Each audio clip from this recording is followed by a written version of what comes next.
Peshawar high court نے بجلی کی طویل اور غیر اعلانیہ لوڈ شیڈنگ کے خلاف درخواست پر وابڈا، پیسکو اور دیگر فریقین کو نوٹسز جاری کر دیے ہیں۔ عدالت نے فریقین سے آئندہ سماعت پر جواب طلب کر لیا۔ جی بالکل، یہ پشاور کے جو مضافاتی علاقے ہیں ان کے رہائشیوں نے پشاور ہائی کورٹ میں درخواست دائر کیا ہے اور انہوں نے یہ موقف درخواست اپنایا ہے کہ 18 گھنٹے جو ہے وہ لوڈ شیڈنگ وہاں پر کی جا رہی ہے، لوگ جو ہے وہ بل دے رہے ہیں، لیکن اس کے باوجود جو ہے ان علاقوں میں جو ہے غیر اعلانیہ لوڈ شیڈنگ جو ہے وہ کی جا رہی ہے۔ عدالت نے جو ہے جو وابڈا ہے، پیسکو ہے، ان کو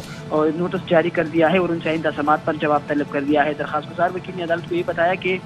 جو بل دے رہے ہیں ان کے علاقوں میں بھی لوڈ شیڈنگ کی جا رہی ہے، جو لوگ بل نہیں دیتے ان کے خلاف جو ہے وابڈا والے جا کر ان کے خلاف FIR درج کر دیں، جس پر جو جسٹس